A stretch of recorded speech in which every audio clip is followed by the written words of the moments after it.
Okay, +1 के isomerisation जो है, आइसोमराइजेशन का मतलब क्या हुआ, हमने उसके बीच में वो किया है नोमेनक्लेचर। नोमेनक्लेचर का जो चैप्टर था वो पिछला चैप्टर था। This is the next chapter for +1 isomerisation. Isomerisation की कब क्या इसकी ज़रूरत कैसे पड़ी। हमने सबसे पहले की हुई है पीरियोडिक टेबल किया था हमने, पीरियोडिक टेबल। और उसके बाद हमने किए हैं सारे कार्बोहाइड्रेट्स, ठीक है। इसके अंदर कार्बोहाइड्रेट्स के अंदर एल्डिहाइड्स भी आ गए हैं, ठीक है, और कीटोन्स भी आ गए हैं, और कार्बोक्सिलिक एसिड आ गए हैं, ठीक है। ये सब चीज़ें आ गई हैं। ये सारी की सारी किससे बनी हुई हैं, ये बनी हुई हैं कार्बन, हाइड्रोजन, ऑक्सीजन, हैलोजन्स, इनकी बनी हुई है। इन सबको हमने बोला इनऑर्गेनिक केमिस्ट्री। क्या बोला हमने इनको? Inorganic chemistry. ओके। और जो पीरियोडिक टेबल के अंदर आया, हमने जितने भी पीरियोडिक टेबल के अंदर एलिमेंट्स आए, ठीक है, वो किसके अंदर आ गए? इनऑर्गेनिक केमिस्ट्री के अंदर आ गए हैं, ठीक है। Got it? ऑर्गेनिक और इनऑर्गेनिक केमिस्ट्री। और अब यानी कि इतनी बड़ी आपकी बुक है +1 और +2 की ऑर्गेनिक केमिस्ट्री की, वो सारी की सारी इन 4-5 एलिमेंट्स के कारण ही बनी है, ठीक है। बट हम, तुम्हें पता है, हम जो नेचर हमें चीज़ें देती है या हम केमिकल चीज़ें बनाते हैं, जहाँ केमिस्ट्री लैब्स में डेवलप करते हैं, उसमें से 50% चीज़ें इनऑर्गेनिक हैं और 50% चीज़ें ऑर्गेनिक केमिस्ट्री से बनी हुई हैं, ठीक है। ये बहुत समझने वाली बात है।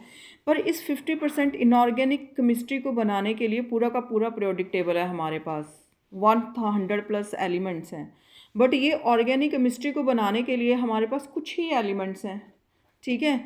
तो यानी कि ऑर्गेनिक केमिस्ट्री को ऐसा कुछ करना पड़ा कि ज़्यादा से ज़्यादा एलिमेंट्स, ज़्यादा से ज़्यादा सब्सटेंस बन सकें और ज़्यादा से ज़्यादा केमिकल्स बन सकें। उन केमिकल्स को बनाने के लिए उसने क्या किया, अपने इन्हीं एलिमेंट्स से अपने डिफरेंट डिफरेंट स्ट्रक्चर चेंज करने शुरू कर दिए।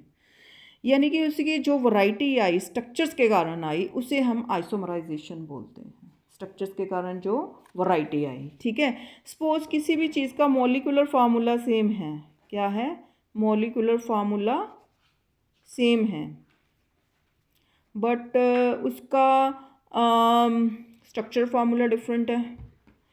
अगर मॉलिक्यूलर फार्मूला सेम है और स्ट्रक्चर फार्मूला डिफरेंट है, ठीक है, तो हम उसको बोलेंगे आइसोमराइजेशन। क्या बोलेंगे? आइसोमराइजेशन। अब आइसोमराइजेशन की एक एग्जांपल मैं तुम्हें पेंटेन की दे रही हूँ कि ये मेरे पास CH3 CH2 CH2 CH2 CH3, ये पेंटेन है। क्या है ये? पेंटेन है, ठीक है। और ये मेरे पास CH3 CH3 CH CH2 CH3, ये दिस इज़ द आइसोपेंटेन, ठीक है। we did all these things in our IUPAC ने जो हमने सारी नॉमेनक्लेचर की है, ठीक है। सो इसमें क्या था, पेंटीन का सेम फार्मूला है, बस उसका स्ट्रक्चर चेंज हो गया। दिस इज़ कॉल्ड आइसोमराइजेशन, ठीक है। अब आइसोमराइजेशन भी दो तरह को आगे हम डिवाइड करते हैं, स्ट्रक्चरल आइसोमराइजेशन और स्टीरियो आइसोमराइजेशन। स्ट्रक्चर में जो होता है, स्ट्रक्चर में फ़र्क आया, जैसे ये था, है ना, पेंटेन को मैंने ऐसे भी लिख दिया, ऐसे भी लिख लिया, ये क्या आ गया? स्ट्रक्चर में फ़र्क आ गया। पर स्टीरियो में क्या होगा? स्टीरियो में सपोज हम मिरर इमेज लेते हैं, P क्या बन जाएगा? Q। जब एटम की पोजीशन में डिफरेंट आता है तो उसे हम स्टीरियो आइसोमराइजेशन कहते हैं। स्टीरियो आइसोमराइजेशन भी आगे दो पार्ट्स की होती है, that is one is optical, another one is geometrical, ठीक है। तो ऐसे है कि ऑप्टिकल और ज्योमेट्रिकल हम बाद में करेंगे, फ़िलहाल हम कर रहे हैं स्ट्रक्चरल आइसोमराइजेशन। ठीक है, आइसोमराइजेशन में हमने स्ट्रक्चरल आइसोमराइजेशन है और ये स्टीरियो आइसोमराइजेशन है, दो तरह के, ज्योमेट्रिकल और ऑप्टिकल। स्ट्रक्चर के अंदर जब चेन में डिफरेंस आ जाए, ठीक है, जैसे मैंने पेंटेन को आइसोपेंटेन लिखा, जब चेन में डिफरेंस आ जाए तो उसे हम बोलते हैं चेन आइसोमराइजेशन।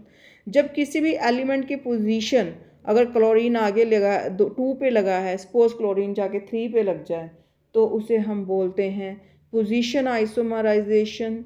फंक्शनल ग्रुप जिसमें चेंज हो जाए, सपोज मॉलिक्यूलर फार्मूला सेम है पर वही फंक्शन एक बार कीटोन बना रहा है और दूसरे टाइम पे वो क्या बना जाए, कार्बोक्सिलिक एसिड बना दे, तो ऐसी ऐसी पोजीशन में भी हम उसे बोलते हैं फंक्शनल आइसोमराइजेशन। और next one is the metamerism. ठीक है, तो ये हमारा इतना था।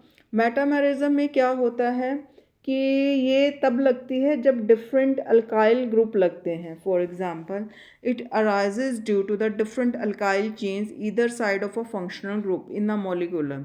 लाइक ये एक मॉलिक्यूल है, ठीक है, इसको हमने इस ढंग से भी लिख सकते हैं और इसको हम इस ढंग में भी लिख सकते हैं। अब इसके बीच में ऑक्सीजन लगा हुआ है बट उसके एल्काइल ग्रुप चेंज हो गए हैं। यहाँ पे कौन सा एल्काइल ग्रुप है, दैट इज़ अ मिथाइल।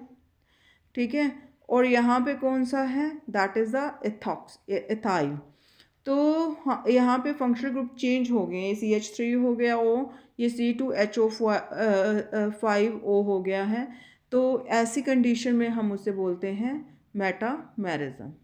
तो we will do another part in next video.